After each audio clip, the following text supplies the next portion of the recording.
Hi, everyone. This is Trish Kendall with your host for the Choose and Become interview series. I made 5 critical choices on my journey to enduring success. I picked up the phone, which was a first choice. I committed to a two-way agreement. I built trust in myself and inspired the trust of others. I created belonging. And finally, I embraced my boundless capacity to give love and to receive love. Now, in this interview series, I get to interview people who I admire, and I'm going to introduce my special guest here in a second, and ask them, my guests, to share a little bit of their lessons and insights and wisdom as it relates to their journeys to enduring success.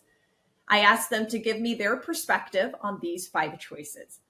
And so today I'm happy to have with me my colleague and friend, Martin G. Moore, Marty. Hi, Marty. Hey, Trish, how are you? Great to be here. It's so great to have you here. And so Marty, as we like to call you, although you'll find him as Martin G. Moore, is really the no bullshit leader. And one might say, Trish, you talk about love. And Marty is the no bullshit leader. So how are these two things going to come together? They completely come together. So Marty, in a second, I would love for you just to share more about yourself with my community. Marty the man, as the founder of your CEO Mentor, you help a ton of leaders out there. I'm just going to do a little shout out really quick because Marty's pretty humble. He's also the author of the Wall Street Journal best-selling No Bullshit Leadership and the host of the smash hit podcast with the same name. So Marty, take it away. Tell us a little bit about yourself. Thanks, Trish. Well, as you can tell from my accent, I live in Boston, but it wasn't always that way. I was brought up in Sydney, Australia. Family of 5, very unremarkable upbringing in a middle-class family out there. And I became a university dropout. Now, my parents were fanatical about educating their 5 children, of whom I was one. I was the second oldest. And they spent all of their money, time, and focus on getting us the best education that they could possibly afford. And so when I squandered it with my undergraduate degree by dropping out of my law studies at University of Sydney in my sort of early 20s, they must have been apoplectic, but they were very forgiving and very kind. And they knew that I'd find my feet eventually, which was great. So I went into business and I had a corporate career in Australia, initially in IT, funnily enough, as a software developer. And this is way before being a coder was cool, right? There was no Silicon Valley happening here. I was working for a large bank in Australia when I first came out. And then I went into project management, had a great time in that, running some big projects. And I found my love for leadership. And so I decided to get serious, about, 25 years ago and have a corporate executive career. And because I'd come from an IT background, I was able to transverse a lot of different industries and job families, which was awesome, right? So I got experience in, mining, transportation, insurance, energy, all at executive level.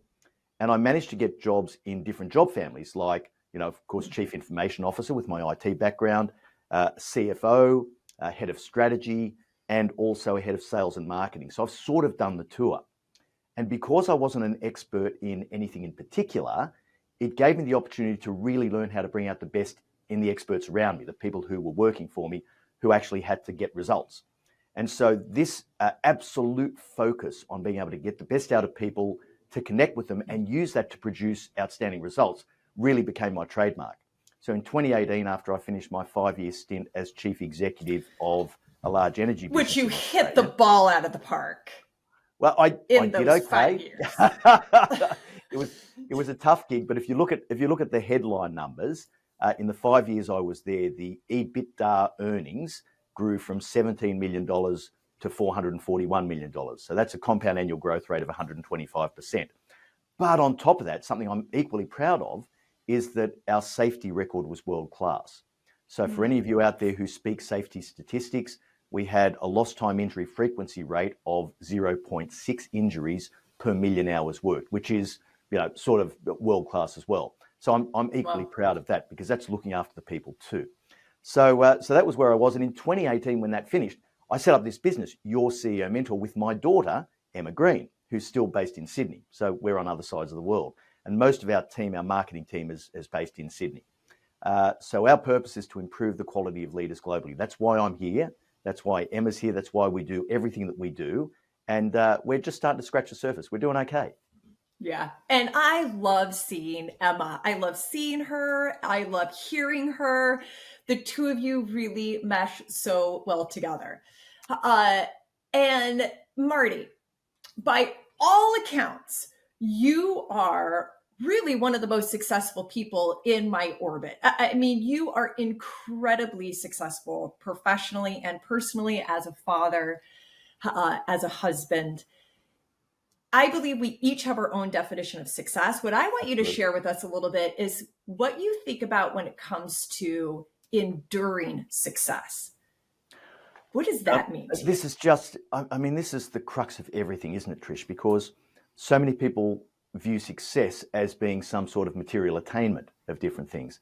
And that's probably the worst measure. So there's got to be more to life. And the older I get, the less interested I am in material things. Now, don't get me wrong, money is cool. You've got to have it because it makes everything else easier. And I wouldn't be able to do what I do now unless I built up some level of financial stability through my corporate career. And that gave me choices and options, which was fantastic. But enduring success to me is very simple. It's about being able to live my true nature and purpose. What was I put on this earth to do? And to be afforded the luxury of being able to do that is just an incredible privilege. Now, there's a lot of moving parts to this, Trish. And as I said, you know, the money thing is awesome. If you think about this from Maslow's hierarchy of needs, until you look after those lower order needs, how on earth are you going to be able to think about self-actualization when you're worried about the electricity bill this month? So there's got to be a level of building the foundations underneath that. And then, you know, you only have to go a little further down the path till you find how important health and family is. Because when you have a catastrophe or a disaster in the family, someone close to you is hurt or is unwell, you understand very quickly what's important and what's not. And the older I get, the less time I have to engage with people who aren't people who are additive, people who either are a drain on my time and energy, or people who fundamentally don't have a mindset that's conducive to me being my best. So most of the people we attract to the No Bullshit leadership brand are people who are genuine, they want to improve, and in fact, the dedication on my book says, to every leader with the courage to be better. So anyone who actually just wants to take that step and say, I know it can be better, and I'm prepared to do a few things to make that happen. I'm going to put a bit of work in here. That's the sort of people we have in our community, and we absolutely love that. It's so cool. But this is a really long answer to a very simple question, isn't it, Trish? But see, I don't think it is a simple question. That's the thing. I don't think it's a simple. It's not a simple question. And now this is going to lead me, because you know the questions I'm going to ask you. That's the thing. I always say, are you in? And you're like, I'm in on this. Totally in. Totally. But before I even get to the first critical choice, or the first critical choice that I made that I want to get your perspective on, obviously I follow you. Obviously I listen to all of your podcasts, and I love your podcast episodes. And I also like your moments, the shorter moments. I like both of those. And the one that I listened to recently, the episode, less than 20 minutes, but it was Marty's perspective with hindsight and maturity. Oh, yeah. Yeah. And one of the things that I grabbed from it is how you talked about the accumulation of choices. Absolutely. And Marty at 61, can I say that? I already did say that. Well, you said it to everyone. I can't believe you said, no, of course. I'm very relaxed about my age, because I reckon I'm going to be the most sprightly 75-year-old you ever see, as I'm still pushing this business. You are.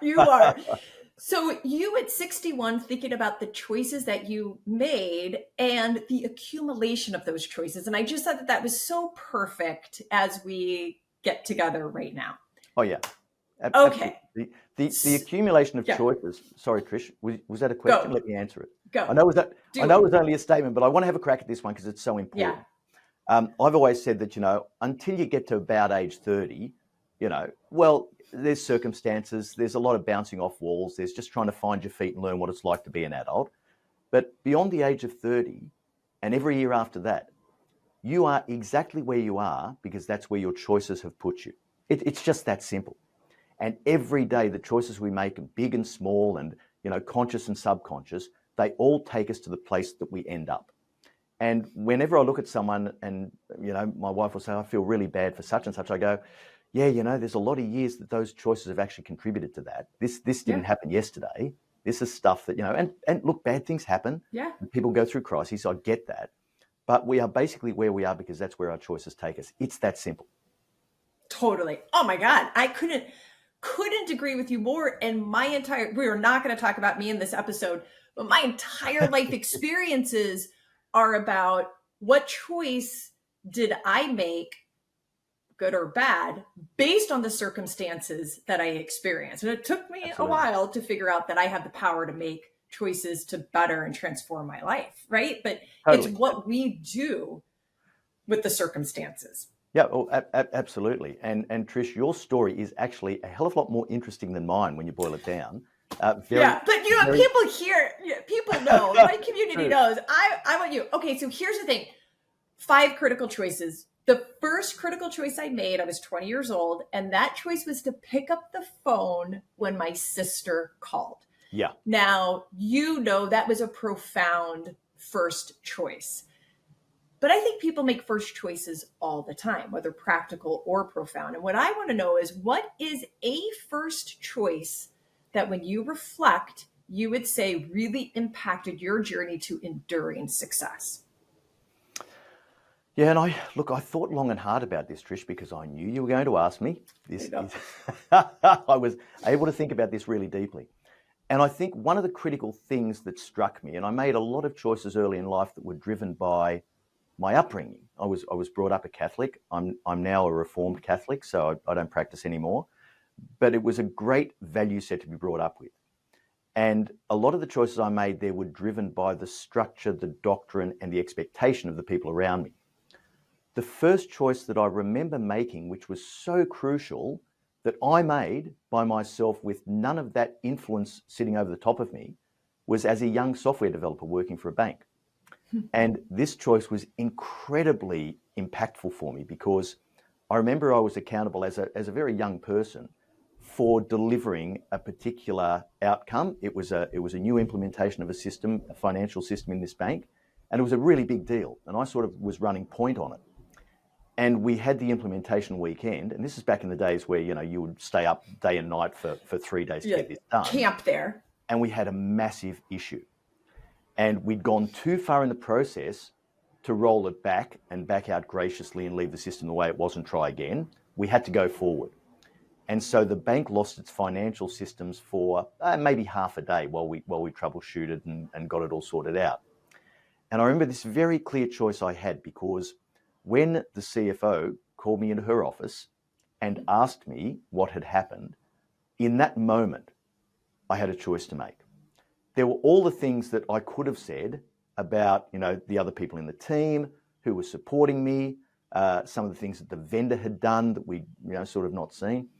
And I just said at that moment, I thought, I'm going to take accountability for this. And I said, Mary, I just did not foresee that this issue could possibly happen. I completely missed it, and it's totally my fault. Now, when I took accountability for that failure, in that moment, she just looked at me and briefly just said, that's okay, Marty, you're doing a fantastic job. I just need to understand what the problem was. She says, you're doing really, really well. She became my biggest supporter. She became my biggest advocate. She became a sponsor for me inside that organization. And the reason for that was because I didn't try and blame someone else. I just decided I'm going to step into this. I'm just going to own this and take accountability for it, and I'll take whatever consequences come my way. That choice was so critical in forming everything I did from that day on as a leader, because I realized the outcome was so much better just to own it and take the hit up front and see what happened and not be constantly fearful of whatever consequence might come down the road at me. And being able to release that fear was so liberating. And I was so lucky to learn this as a young guy, like I was in my mid-20s. And to learn that at that point was so incredibly powerful for me. It's governed a lot of things I've done since then. When did you release your fear? Was it when you spoke it, or when you chose that that's what you were doing when you walked into your boss's or the CEO's office? When did you release the fear? There's been a lot of glasses of red wine between then and now. So I don't know the exact moment. All I know is that by the time I walked out of that office, it was such an instantaneous choice. You felt it. Yeah. And it was so visceral. And when I walked out of that office, I felt like I was walking 2 feet off the ground. It's amazing. Because not only had I been able to stay true to myself and accept accountability for what I'd done and my part in this thing, which I was ultimately accountable for, but I was able to do so in a way that preserved my reputation, that demonstrated that we were doing everything we possibly could to rectify the issue, and to have the support of someone very, very senior. I just thought, how good is this? Like, why do people ever try and avoid the impact of these things when it's never as bad as it seems? And so the releasing of that fear in that moment was so incredibly important to me. Now, of course, I've had fear about a whole range of other things during my life, but that of course, but that especially vital. Yeah. The second critical choice that I made on the journey was to commit to a two-way agreement. And when my sister and her husband, so they intervened, they took me out of my physical surroundings and brought me into their home to get clean and go through recovery. But I had to commit to an agreement with them. And it was almost a near contractual agreement. And when I think about a two-way agreement, and I want to get into one of the two-way agreements that you have committed to, when I think about two-way agreements, the power is in committing. And I found, and what I learned at this point in my life was that at first my actions started from a place of duty and obligation. I have to do these things. But then it transformed to joy and desire. Like, I literally felt a transformation to, I want to do these things. And I think that's the power of the commitment. Absolutely. We enter into two-way agreements all the time, whether we actually are consciously aware or not. Will you give an example of a two-way agreement that you've entered into, and any type of experience or transformation that occurred because of the commitment? Sure, Trish. And just before I give you this one, because I've got a fairly recent one that's quite useful, I think we're making two-way agreements all the time. Some are explicit and some are implicit. Yes. Some are completely internal. Very well said. Yeah. Some are completely internal. I have agreements that I make between my ego and my superego, if you understand the psychological terms. There's the better part of me, the higher purpose part of me, that's constantly bargaining with my ego drivers that tell me I should do something different. And this is a constant trade-off. And so internally, I'm very, very often making two-way agreements and saying, all right, ego, back in your box, you stay here. I'm going to satisfy you this way, but I really need to chase this higher purpose over here. So I know that's probably a little bit, transcendental. It's right on. But it's really that constant struggle internally between, if you think about those old cartoons, the angel on one shoulder, the devil on the other, right? So this thing's going on all the time. But to be a little bit more practical and tangible with this, one of the most important two-way agreements I've made was with my daughter Emma when we went into this business. And we basically never said anything that would confirm this or formalize it or solidify it. But we both knew when we started this that we would never back off. We would never give up. We would never slow down. We would never let an obstacle get in our way. And both of us just operate like that. We're so incredibly committed to our purpose of what we're doing. And it's so much a part of who we are that we just know we will never back off. And it doesn't matter what happens to us or what setbacks there are in the business, we always respond the same way. Our response is always, okay, here's what we're going to do. Let's fix this. Let's get over it. Let's go over the barrier, around the barrier, through the barrier, under the barrier. doesn't matter.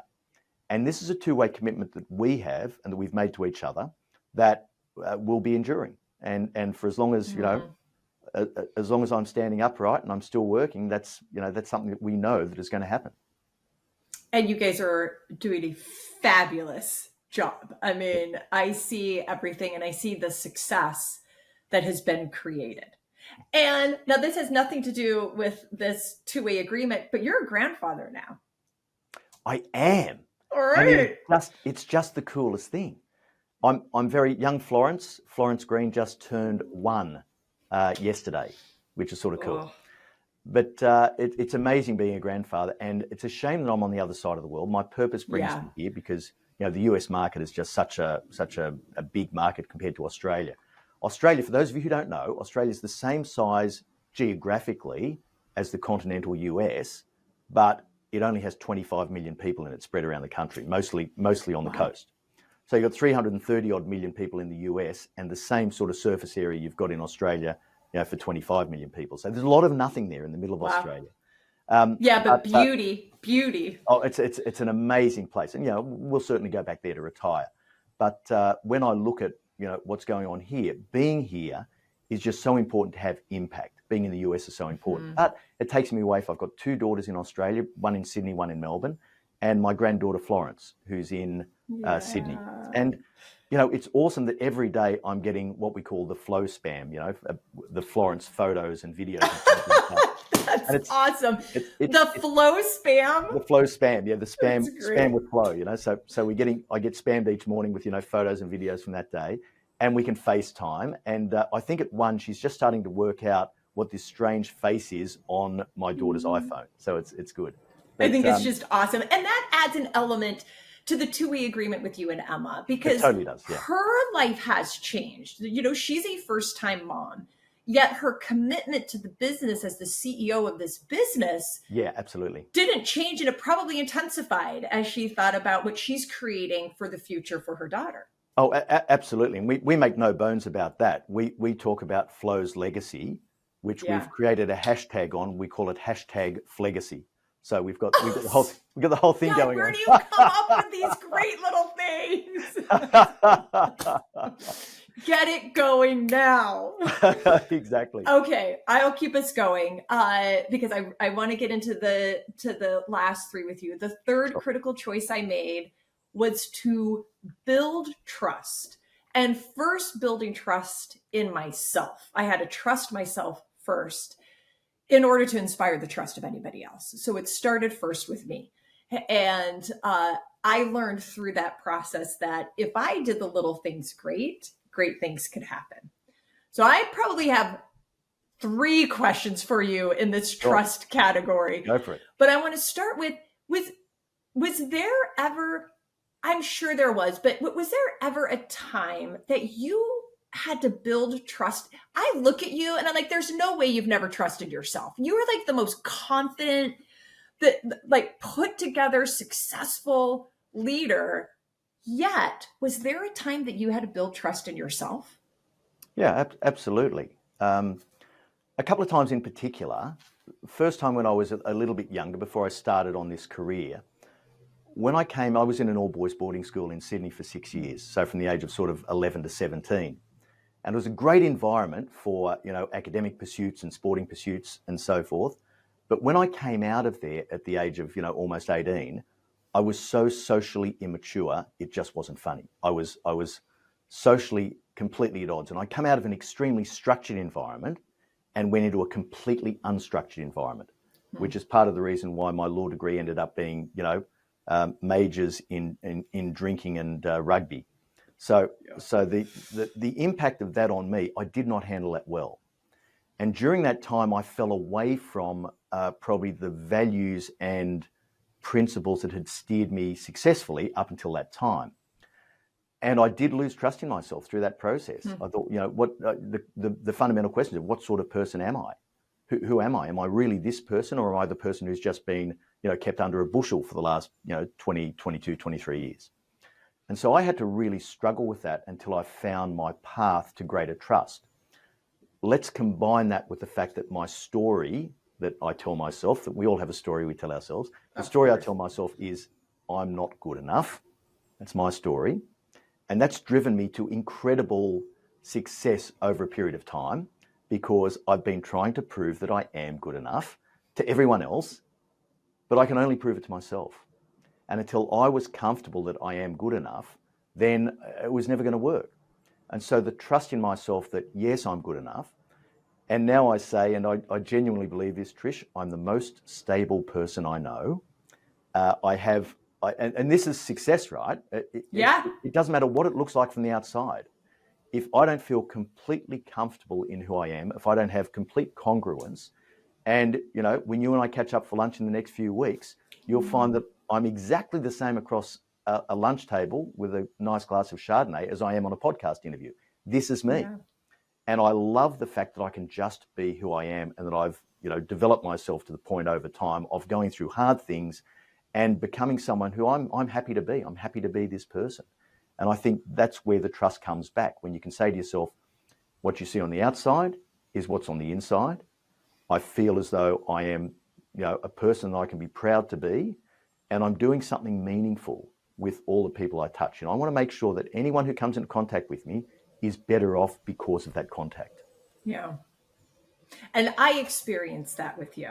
I said at the beginning, colleague and friend, we're in the same, I would say, inner circle of, a certain level of a speaker and our business. In every experience I have with you, you are you. You are you. And it's good. And I love it. And I'm drawn to that. A couple more things. I said that I learned if I did the little things, great things happen. Is there a little thing that you do consistently or did consistently that helped drive you to building trust in yourself, or even just drive you to where you are today? Yeah, absolutely. I think the little disciplines that you can build into your day-to-day life are the things that really help. So for me, when I'm at my peak, I've got this little thing in my head that says, my feet hit the floor at 4:45 a.m. That's when my feet hit the floor. Not the alarm clock goes off. My feet hit the floor at 4:45. Now, when I'm at my peak, that's happening. Just bang, bang, bang. I don't think about it. It just happens. And it's a little bit more challenging now, because when I was living in Australia, it was very easy to do because I had a routine in terms of when I could get to bed. Now, of course, living in the US, I'm doing client work in the Southern Hemisphere. And so there's times where I don't get to bed until 10:30, 11 o'clock at night. And then that's a challenge. So having that discipline is super important. And that's one of those things that for me is a critical little habit. And you see the difference between successful people and people who still wish they had climbed further to the success they want, is that they don't have the basic disciplines, those basic little habits that you just master without questioning, and you can just do every day. The other one for me is, if I feel I need to have a conversation, I don't hesitate, I don't agonize over it, I don't try and bargain or avoid, I just step into it. And because I've been doing this for enough years, it feels completely natural and comfortable, and I don't have any fear of conflict at all. So I can have the most difficult conversation under the most difficult circumstances with anyone at any point in time, because that's a discipline I've trained myself into over the years. That's powerful. Yeah. That could be a game changer. And I love how you just said it's a habit and a discipline. It is. That totally you have done. So I love those two examples. The last question here is, how does someone inspire your trust? So you have then the chief executive officer or the chief information officer, the CEO, the CFO. People are probably always trying to earn your trust. How do they? I think what I like to see is a level of openness. I think that's probably the first thing. If I can see a level of openness, someone who's prepared to tell the truth as far as they know it, tell the truth and not sugarcoat things and not embellish them, I think that's someone that I look at and I go, I can trust you. Now, of course, in my business, everyone gets unconditional 100% trust as the starting point, and then it's theirs to lose. So if you start from this position of, I can trust everyone, And then as you watch them perform and behave, sometimes question marks arise. Well, hang on a minute, they weren't entirely honest about that. Or hang on a minute, they said they were going to do this and they didn't do it. And you can just chip away at trust over time from the 100% down to 95 or 80 or 10, as the case may be sometimes. So that's the basic philosophy of how I look at it. So the first thing is openness. The second thing is doing the things that need to be done, and even when they're hard. And I go, okay, I can trust that person. And knowing that, and there's, some great things on trust, The Speed of Trust by Stephen M. R. Covey. There's a bunch of resources out there about trust specifically. But for me, it's knowing that someone's going to be straight with me. Someone's going to be honest at any point in time. And as a chief executive, I look at this from the point of view of a CEO trying to get the trust of the board, because you have so few interactions. It's so limited, the amount of time you get to spend in front of them. So every interaction has to be nailing that question, can I trust you as the CEO? And with very limited opportunity, I found that you can build trust extraordinarily quickly if you behave the right way, if you choose the way you say things very carefully, if you demonstrate that you're driven by a set of principles, not by self-interest. So those things all contribute to trust. And when I see a lack of self-interest and an openness, I go, yeah, you're going to be okay with me. That's awesome.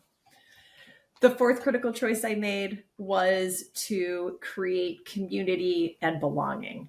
And you can see my shadows here. It's a beautiful day outside here in Boston, isn't it, Marty? But it's like, we'll just deal with all the leaves coming in here. I'd love to do that, but I'm in my studio, Trish, and without these lights on around me, it's totally black. Yeah, but your studio's awesome, and I've seen you with a lot of your virtual, because you do a lot of virtual speeches and meetings and all of those things. So I love it. The fourth critical choice I made was to create community and belonging. For me, I had never experienced what it felt like to belong. As a child, my dad forced us to move all the time from town to town, school to school. And I then began to feel like not belonging was almost powerful. I don't need you. I don't need that. But that was just a whole bunch of hogwash because I desperately wanted to belong. Yes and no. I'm going to get back to this. Go. Let's just get into it. Just give me your perspective. Just get into it right now. Give me your perspective on what it feels like. I completely understand what you're saying, and I can see how isolating that is, but there is also power in it. And when I think about a leadership role, you can't be close to people in the community sense that you're leading. You've got to have this positioning of friendly, not friends. And so you've got to keep a professional distance. Otherwise, you can't lead them effectively and you can't serve them properly if you're too close to them. So that little bit of separation, that little bit of a sense of, I don't quite belong here, is actually okay in that circumstance. Now, if that's the only area of your life that you're looking at, you can get into trouble fairly quickly. If you walk outside of work and you face the same thing, that's terrible. But if you've got this feeling of separation and not belonging necessarily in a leadership role, that's okay, as long as you have a sense of real belonging and community outside of that. And I remember one job in particular where I was going through a pretty tough time in a project I was running many years ago. And I had an incredibly tight-knit group of running partners.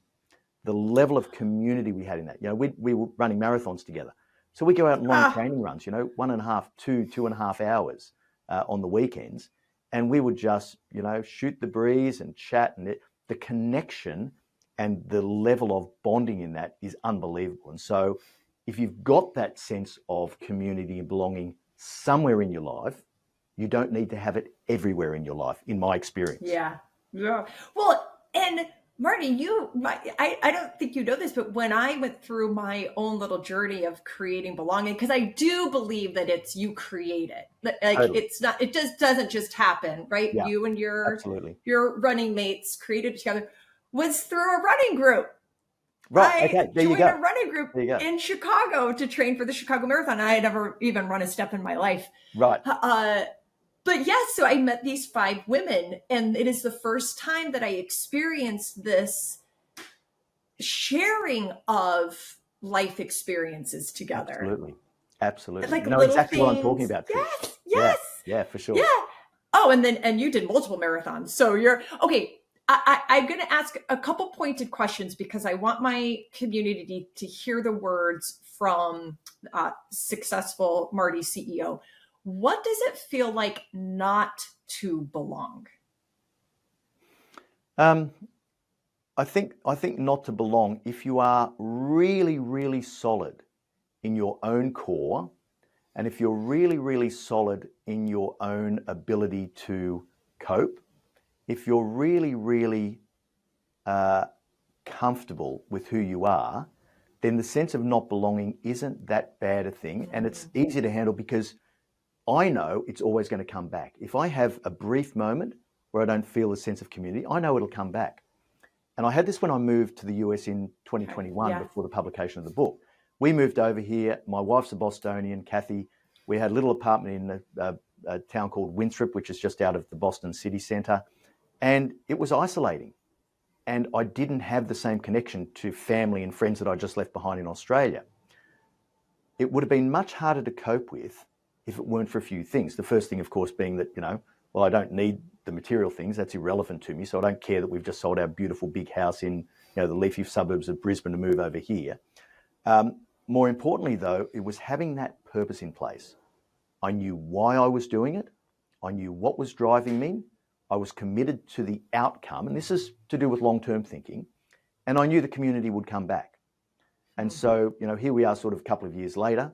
We've moved down further south. We're close to all of Kathy's childhood friends.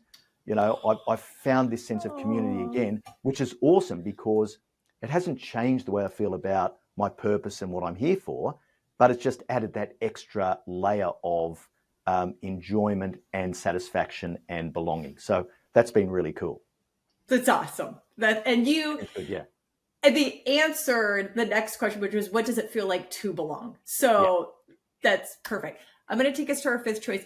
I've kept you longer than I said I would keep you, but I just as long as love your listeners talking aren't with you. As long as your listeners aren't bored, Trish, I'm good to go. It's so good. So the fifth critical choice I made was to embrace my boundless capacity to love. Yeah. Now, when you used the words accumulation of choices in one of your latest episodes, podcast, No Bullshit Leadership podcast, what hit me so hard for me is that the four choices I made before this fifth one, I had to go through my own journey. I wasn't ready or prepared or willing to start with the fifth, but absolutely, other people can. They could just start right off the bat with choosing to give love and to receive love, but I couldn't until I accumulated those other choices, and they prepared me for this. The distinction I want to make, though, is I'm not talking about love as an emotion, which is not a choice. I'm talking about love, the verb, which is a choice. Absolutely. And not withholding, not guarding, and giving love, no matter how that manifests itself for different people. Okay, no bullshit leader. Give it to me. Has there been a time in which you have been aware that you have given all of your love? What did it feel like? And would you share it with us? Sure, Trish. I'd absolutely love to. I think my experience is very similar to yours in terms of the fact that I couldn't have done that had I not gone through the journey that I had in terms of learning to trust myself, understanding how the dynamics work between myself and other people, knowing that I was solid internally. I don't think I was in that position. And you've got to go through that.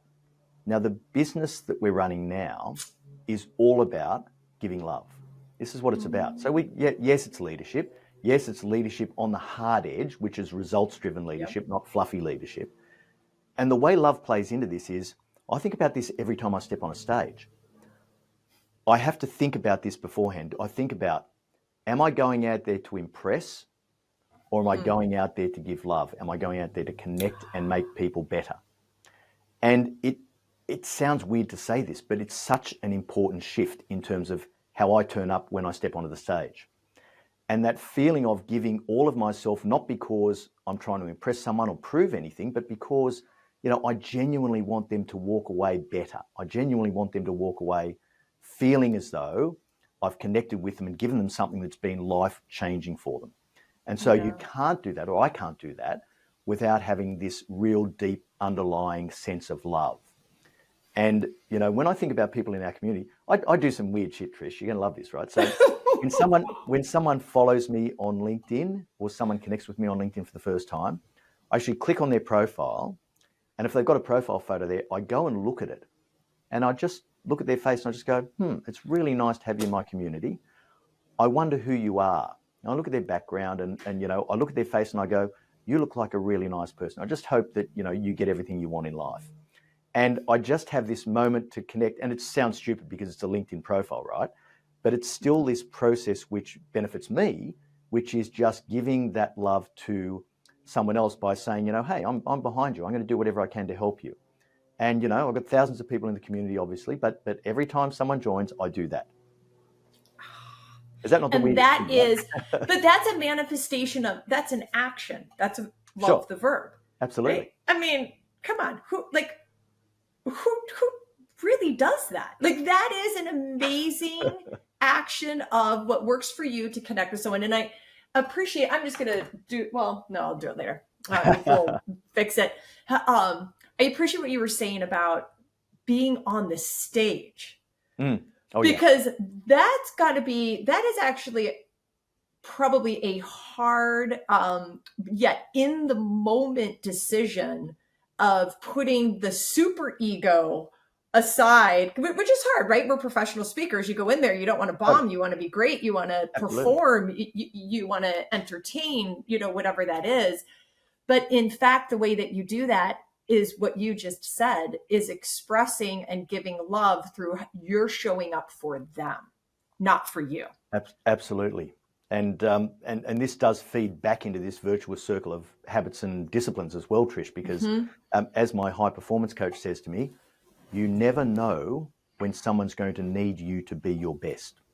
So she just says, you've got to constantly be thinking about, when you're making your choices every day, are you at your best? Are you being your best for other people? Because you never know when someone's going to need you to be your best. And this is true every time I sit down to record a podcast. Same deal. People are going to need me to be my best today. I've got to bring everything I can to it.